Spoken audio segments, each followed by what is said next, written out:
This the NCB. I got a freak elite like Pablo Pete.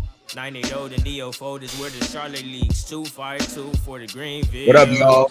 Hat on blue for the Tar Heels. I can edge them on this paradox like crack foes, like the locks. We know Well, both and the knots. Now I know when he talks how I can't even announce my parent script and reach the dot. Cause when this ball point to close, my mental travel hellish spots like astro projection. Cannot conjoint the two of us if there is no connection. But you can close section. The NCB, the NCB. oh God. The NCB, the NCB, whoa, whoa. Okay, Mr. Jackson, I love you, Mr. Jackson. For real, I do. I almost got away. If it wasn't for that goddamn Gerald Jackson and the NCB mob, I almost got away. Got to be more careful. You got to be more careful when you come around here to these NC Beat streets. Shout out to the Beat Mob, y'all. I have been in a meeting for 2 days straight, for 8 hours straight. You know, we trying to advance to NC Beat, but I wanted to come up here tonight to give y'all this update on this Bishop T.D. Jakes lawsuit that he filed against Miss Duane Youngblood. Y'all know the registered child sex offender up there in Pennsylvania. She ran her ass over there to Miss Larisha show and allegedly peddled some lies about Jakes allegedly, you know, kissing him forcibly and all this stuff. And, you know, Jakes them originally, you know, offered to give him a 30-day extension. And today he filed with the court, sent a letter to the judge asking the judge saying, Judge, I didn't need 20 days or 30 days, rather. When I was on Larry Reed telling this stuff on Jakes, but Judge, I need 30 days. Now you need 30 days. And what happened to Tyrone Blackburn? You mean to tell me that Tyrone Blackburn did not think that Bishop T.D. Jakes was going to go after your ass? He should have known that, because he should have known that y'all didn't have shit when he set up there and typed that letter up. Now you out here by yourself as a pro se defendant. What, Tyrone? That Larry ain't all that money Larry's spending on these men, they say. You mean to tell me, Larry, you ain't throw this man no money, or you got to save it all just in case, you know, your ass, because you know you going up on that lawsuit. It just ain't been amended yet. See, Jakes them, you know, got to get all the records, because see, they can already add you right now, you know, because you the publisher of the lie, the alleged lie, right? Because remember, everybody is capable of this stuff that Duane is saying. But we don't. Did Jakes do this, Duane? Where is your evidence? But you know, at the end of the day, Larry ain't get you no lawyer, boy. This shit getting tough out here with a part-time job, ain't it? That's what you said in your complaint, Judge. With the part-time job I got, it's a little hard out here. It's a little hard out here for a lawyer, ain't it? I know, we know. That's why you should have had some capital before you went over there to that bomb, Miss Larisha Live, to get up there and tell them lies on Jakes. Now you need time. How much time did you need to get them lies? So y'all, he done filed a sent the letter, filed it in the case, sent the letter to the judge asking the judge, I need more time. I don't have a lawyer. I'm looking for a lawyer. Me having a part-time job, Judge, it's causing a financial struggle, Judge. It's hard to defend myself in this lawsuit because I only got a part-time job. I'm only there part-time. Not all day, Judge. I'm not there all day, Judge. I'm only there part-time, Your Honor. If I was the judge, I would have been like, didn't the plaintiffs ask you, did you want more time? And what did you say? No. Well, guess what? You don't need no more time. Motion denied, Wayne. You got how many more days to file your answer? That's what the courts need to start doing, putting pressure on you liars. When you ain't got none on nobody, you hoes resort to lying. I'm just going to lie, like Larry. But Larry wasn't lying when Tasha K asked him if he sucked a little dick at me. He said, You need more time? I do. I do, Judge. My name Duane Youngblood, Judge, and I need more time. I need more time, Your Honor. More time, Your Honor. I got to go find me some people that's going to get in this affidavit, that's going to hop on this affidavit. Y'all hoes will be a fool if you sign your name on any affidavit with Duane Youngblood. That man is a child registered sex offender. A registered child sex offender. And you hoes going up against the black pope. You hoes is, who done paid you hoes? You know, y'all hoes got a lot of money circulating. It's a lot of money going on. It's a lot of money going on around in there. Y'all got a lot of money moving around and shit. Because I don't understand, where was these 7 people at when you was up on this damn show with Larisha Live?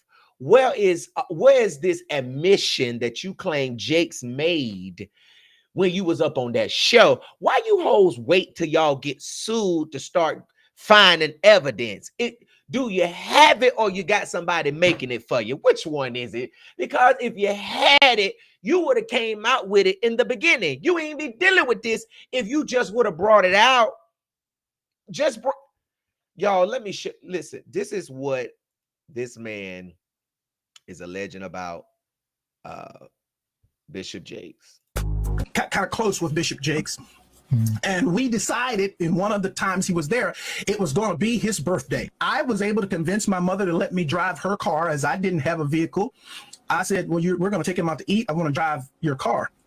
And so we did. We took him out to eat. And it was decided after we were done taking him out to eat that I would be the person to take him back to his sleeping place, which at the time there was a lady named Sister Giles. She always wanted to house and take care of him when he came to that church. And so I came in there, drove him to eat, and then took him back to her home. Well, after taking him back to her home, he says, come on in, let's talk. You can't even imagine being 18, 19 years of age. This person is killing it, and they're saying to you, come on in, let's talk.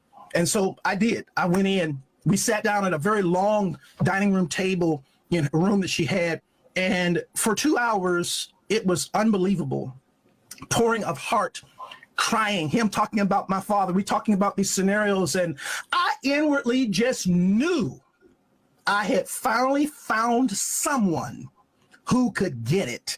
Someone who understood. Someone who could get it would.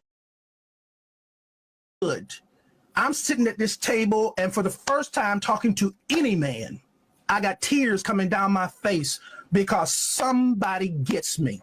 Somebody understood what I was going through. Well, after sitting there and having this long discourse with him, I finally look at my watch and I'm like, oh my goodness, I got to go. I got to get this car back to my mother. She's going to kill me. So I said to Bishop, I got to get up.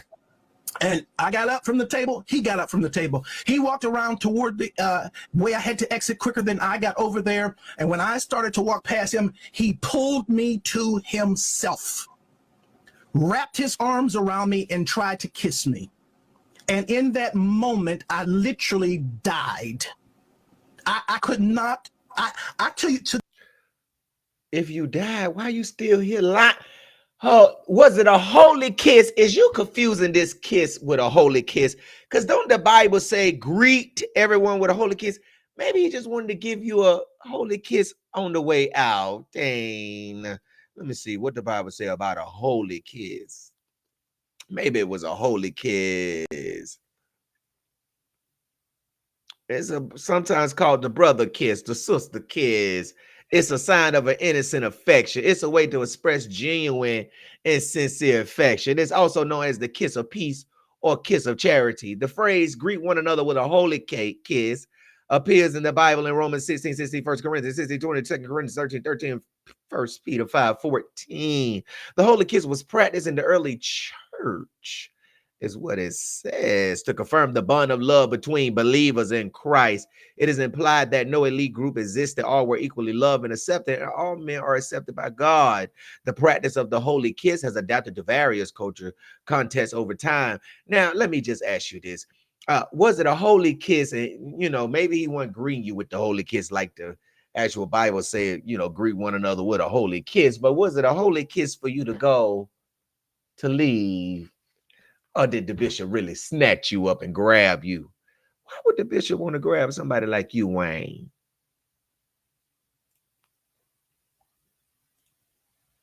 To this day, I can't remember how I got out of that place.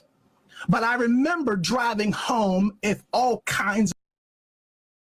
So you can't remember how you got out the place. You remember driving home.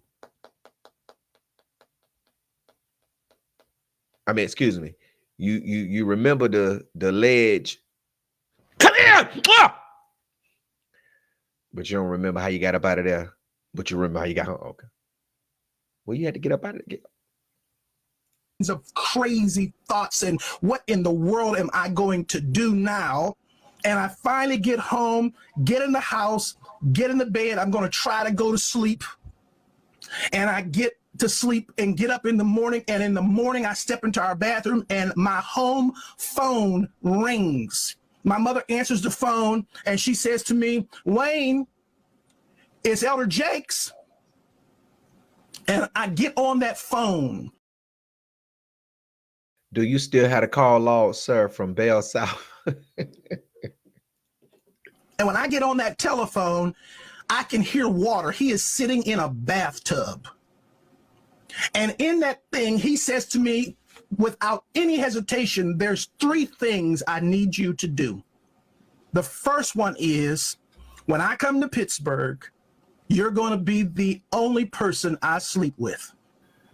The second one is, you can't sleep with anybody else because I don't want to give my wife anything. And thirdly, I will take care of you the rest of your life. I can't to this day remember how I got off that phone, but I do know I made a decision that I wasn't going to the service that night.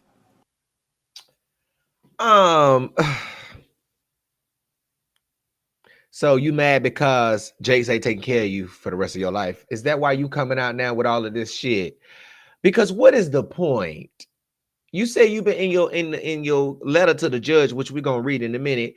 You said that you talked about this for this 1990, this child. You done talked about it. So what's the point of keep talking about it? You know, you ain't sued him. You ain't went and filed no police report, did you? I mean, so what's the point?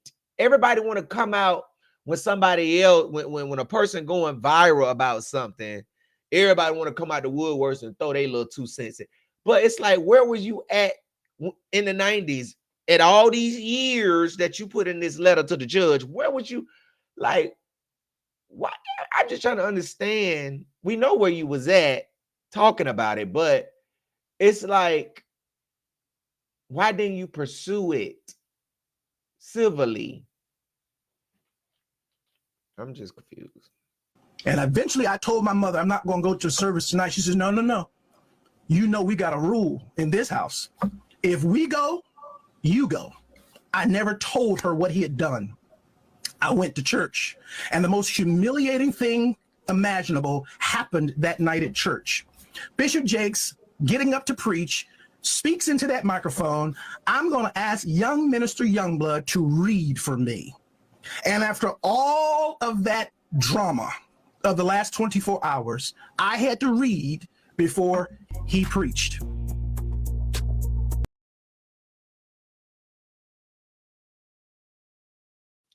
Wayne, go away, come back another day. I just don't believe this cat. I don't believe it.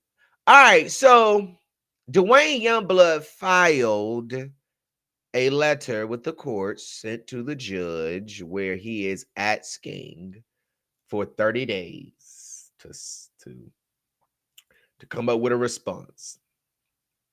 Okay, let me see. Can y'all see this? Okay.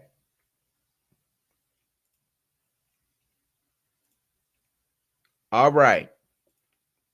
So as y'all can see, Duane Youngblood Patton Street, Pennsylvania, December 20th, 2024, which is today. Sent it to U.S. District Judge William Stickman. Okay. Thomas Dexter Jakes versus Duane Youngblood at all 224-CV-1608. Dear Judge Stickman, I am writing as the pro se defendant in the above caption matter to respectfully request a 30-day extension to respond to the complaint and to file an anti-SLAPP motion. Okay. I am currently in the process of attempting to retain local counsel. However, as I am only employed part-time, securing legal representation has proven to be financially challenging. I believe an extension would provide me with the necessary time to obtain appropriate representation and to prepare a thorough response and anti-SLAPP motion to dismiss. Now, many people don't know what an anti-SLAPP motion is. Basically, a claim for First Amendment, basically where he is saying that, he has a right to recount a personal experience. He is asking the courts to throw it out because this is just pure First Amendment, right? Whereas, if you sue a company or something, or a company sue you because, y'all are online talking about something bad about the company, or the company did this to your loved one, or it just basically to try to stop people of public notoriety like Bishop Jakes, a public figure, from saying that the things that he is saying about him is defamation. So it's basically just a First Amendment claim. Hold on, y'all. I'm gonna just pull it up for y'all real quickly so y'all can see what it is.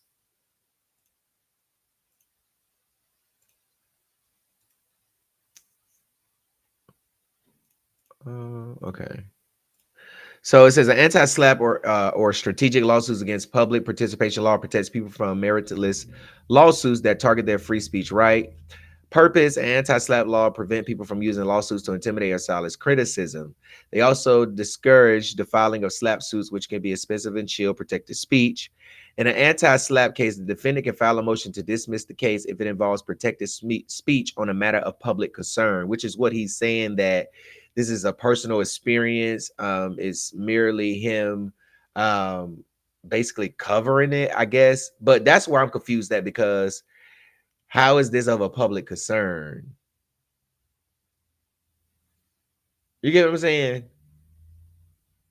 Like, I mean, you've already spoken about it so many times, and it's like you ain't take no kind of action or nothing. It seems like it's just more for reputational damage to me. Okay. It says the plaintiff then has to show they are likely to win the case. If they can't, the case is dismissed, and the plaintiff may have to pay a penalty. Anti-SLAPP laws vary by jurisdiction. For example, some states limit their reach to government action, while others only protect speech in certain domains. Now, Pennsylvania is a state that just recently came up on, you know, the SLAPP law as far as adopting it and using it in their state. Okay, it says anti-SLAPP laws are intended to prevent people from using courts and potential threats of lawsuits and intimidate people who are exercising their First Amendment rights. In terms of reporting, news organizations and individual journalists can use anti-SLAPP statutes to protect themselves from the financial threat of a groundless defamation case brought by a subject of an enterprise or investigative story, which is, basically what I was saying. It's like, this is more for like journalists, you know what I'm saying? And I'm confused on why he's using this as a defense or to try to say it's First Amendment, because it's like you can't just use anti-SLAPP to just come out and say somebody did something to you and you don't have no proof of it. You get what I'm saying? Um, let me see. Let me pull this up. Hold on.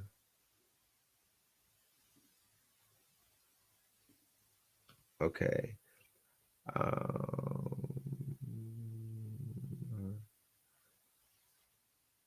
Can a anti-SLAPP motion is a defamation case? Well, I misspelled that. No, it says yes. Okay, I put in, can a anti-SLAPP motion dismiss a defamation case? Yes, an anti-SLAPP motion can dismiss a defamation case if the defendant can successfully argue that the lawsuit is primarily intended to shield their free speech rights and the plaintiff is unlikely to succeed on the merits of their defamation claim. But Duane is not reporting like on the church, on Bishop Jakes. He's telling a story that may be true and may not be true. And a person has the right to challenge that or to say that it's not true and sue you for defamation. Okay, it says, but okay, burden on the plaintiff. When an anti-SLAPP motion is filed, the burden shifts to the plaintiff to demonstrate that their defamation claim is likely to succeed. And anti-SLAPP laws are designed to protect speech related to the matters of public concern, which can often be relevant in defamation cases involving public figures or issues of public interest. Now, I can see if we're reporting a story on something that happens at the Potter House North, right? And the way we report it, they feel like it's defamation, but everything we're reporting is facts. Then you can file an anti-SLAPP. But for me to get up here and say Jakes grabbed me and kissed me, and I don't have no proof of that or yet provided any proof of that, I don't think that's anti-SLAPP or protected by anti-SLAPP. I don't know. I'm not a lawyer, okay? But yeah, that's that for that. All right. So let me go back to his letter to the judge. Okay. He says, Your Honor, I have unwavering confidence that the court will discern the lack of merit in the plaintiff's claims, which I firmly believe constitutes a violation of my First Amendment rights. The United States Constitution guarantees that Congress shall make no law respecting an establishment of religion or prohibiting the free exercise thereof or abridging the freedom of speech. This fundamental right underpins my ability to share my life experiences, truthful and supported by evidence, as protected speech. In support of my defense, I intend to present. I just really think this dude is dumb. Just like he thought touching them children was okay. You know. But anyways, in support of my defense, I intend to present 7 sworn and notarized affidavits, which corroborates the facts I have shared over 3 decades regarding the trauma I endured as a teenager as a result of the plaintiffs and other actions. So somebody allegedly grabbing you and kissing you made you go out there and touch children? I'm confused. These affidavits will be accompanied by photographic evidence from the period in question, including images taken during the month I met Mr. Jakes and during events at the church where he preached. Okay. So reading that, don't sound like you have any photographic evidence of you and Jakes in this meeting, you and Jakes, or Jakes grabbing you, or anything. It just seems like that he's like, oh, I'm going to show you that I was around him. These affidavits will be accompanied by photographic evidence from the period in question, including images taken during the month I met Mr. Jakes and during events at the church where he preached. So you was at events where he preached at, just like everybody else that was in there, right? They was just there where he was preaching at too. And then the month you met Jakes, but what about the day that he allegedly grabbed you? See, you talking a lot, but you ain't putting no evidence nowhere. Where's the evidence? I'm just having a hard time. So you just trying to prove to the courts that you was around him or near him? Additionally, he says, I will provide documentation of complaints I made to the senior bishop of Higher Ground Always Abounding Assemblies, HGAAA, of which Mr. Jakes is vice bishop. These complaints include a conversation facilitated by Senior Bishop Sherman Watkins between myself and Mr. Jakes during a visit to my church between 1992 and 1993. At that meeting, I directly confronted Mr. Jakes regarding his actions, and he made a revealing admission that supports my claims. I wonder if any of these people that will be in these affidavits have any like animosity towards Bishop Jakes. Like, is there any motive that would make them jump on this? Is there anything that Jakes did to them, said to them, how he treated them that would make them say, oh yeah, I'll do it, with you? But he is saying that Jakes made an admission in a conversation that was facilitated by Senior Bishop Sherman Watkins during a visit to his church between 1992 and 1993. But why didn't you bring this out on Larry Reed, Larry Shalai? Why didn't you bring out this admission then? Why didn't you call Bishop Sherman Watkins then? Is he dead or is he alive? But let these elderly people enjoy their life. They're in their last days, and you still, you know, you just in misery, Duane. And that mean I directly confronted Mr. Jakes regarding his actions, and he made a revealing admission that supports my claim. What anybody can lie and say, oh, this man probably hugged you, and you say, oh, he kissed you because you mad about something. He ain't take care of you like he said, right? I mean, what is your motive? Like, how do we know anything that you're saying is true and you have no evidence? I can be around somebody all day long, every day, all the time, and fall out with them and get mad and just come up with some type of lie about them. And people will believe it just because I was around them all the time. That doesn't necessarily mean it's true. You got to have proof, Wayne. It is important to emphasize that I have expressed concern about these events spanning multiple decades in the late 1980s, but you ain't filed a police report or a lawsuit. In the 1990s, but you ain't filed a police report or a lawsuit. And early 2000, but you ain't filed a lawsuit or a police report.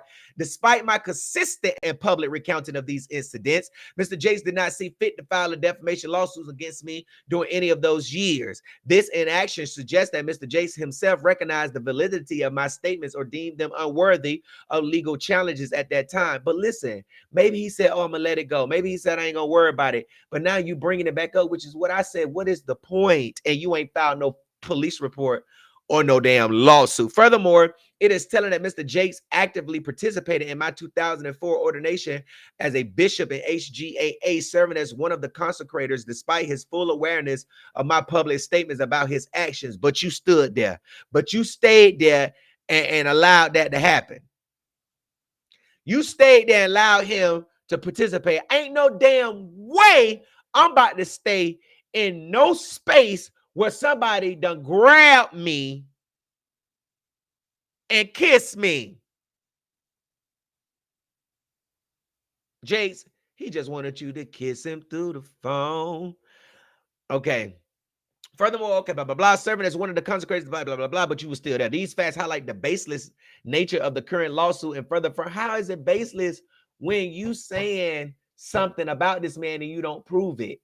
If you're going to make an allegation, produce the evidence. It's not like you coming up here telling a story after you filed a lawsuit and you want to let the evidence play out in court. This is where you ain't filed shit, Wayne. This ain't where you filed a lawsuit or police report. Ain't nothing, Wayne. This is where you come on Larisha, a platform known to peddle lies, a platform where a man just came out on Pain, the House of Pain, and said that Larry Reed, again, groomed another person allegedly. Levante Andrews spoke out against you. Lester Peltier, your boyfriend, your secret lover, came out on Tasha K and everywhere and told everybody, Larry, of the stuff that you do. You have no credibility. You have been accused too of the same thing that these people accusing Jakes. You have too, Larry, been accused. Didn't vet the dude, no evidence, no proof, no nothing. You came out here, no proof, no nothing. Jakes has a right to sue you, bro. So then he says the legal principle at stake in this case is grounded in the precedent established by New York Times versus Sullivan, a federal case which provides robust protection for individuals expressing opinions. So is this an opinion or a fact, or recounting personal experiences, even if they are controversial, provided they are truthful, expressed without actual malice? Okay, but don't you got to prove that it's truthful for it to be truthful? Furthermore, in Hustler Magazine Incorporated versus Falwell 45 U.S., another federal case, the Supreme Court reaffirmed that speech about public figures related to matters of public concern enjoys heightened protection under the First Amendment. Again, how is this a public concern? You didn't file a police report from my research, and you didn't file a lawsuit. You just been talking shit. The United States Supreme Court's decision emphasized the paramount importance of safeguarding freedom of expression, particularly in cases involving significant public interest or personal narratives. I respectfully request the opportunity to include photographic evidence with my forthcoming filings to support my assertions. This includes a photograph of myself as a teenager taken during the month I met Jakes. Okay, where's you and Jakes? Do you have a picture with you and Jakes around this time? A photograph of myself performing at the church where Mr. Jakes was preaching during the relevant time. Just like all them other kids back there. One boy back there clapping. They performing too. What make you so special? Why is it that you the only one out of all these people Jakes wanted? Huh? I'm just trying to understand. So Jakes at a church, getting ready to preach, you singing at the service, supposed to be preaching at, all of a sudden, this adds credibility to Jakes grabbing your black ass and kissing you, Duane. Oh, my Lord. Come deliver these people, Lord. Look at him. Look at him. You was a church queen. You know you was in there fucking around with them bishops, boy. You wanted to lay down in the bed with one of them bishops, didn't you, Wayne? Huh? Oh, you didn't? You mad cause Jakes, talking about Jake. Did y'all hear that nigga say Jake said that he gonna be the only one he sleep with? What? Out of all these people in the world, out of all these men in the world that look better than you, Jakes chose you, Wayne. Wayne, nah. Photographs documenting my 2004 ordination ceremony with Mr. Jakes officiating it. But Wayne, how does this prove, Wayne? How does this prove, Wayne, that Jakes did what you saying he did? So you saying just because y'all was at the same places that Wayne, that this add credibility to your story? Or what you trying to say? We was here at the same time, same place, timeline, but Wayne, that still don't prove that he did it, Wayne.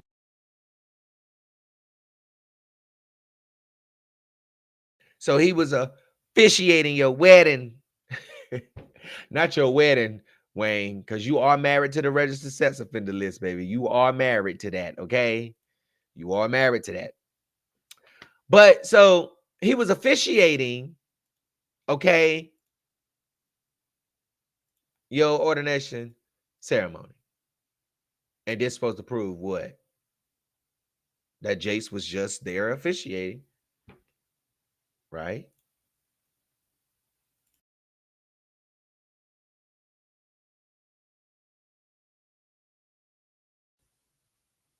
Right? Then he says, I contend that this lawsuit represents an attempt to silence me and suppress my First Amendment rights. It is neither unlawful nor defamatory or nor defamatory to truthfully share one's life experiences. You saying it's truthfully, but where's the proof? This is why Jakes is suing you, because he's saying you lying. It's not like you showed the proof and then you spoke out. Dummy, is you done? What's wrong with you, boy? They need to check them. They need to check them damn phones. Make sure you ain't been messing around with no children while you over here trying to respond back with the First Amendment. I hope this is not your defense. I hope this is not. Please do not because you got to be careful if you're gonna use a First Amendment claim in this lawsuit, because you just might. I just think you might just want to proceed on the fact that you telling the truth and just show your proof.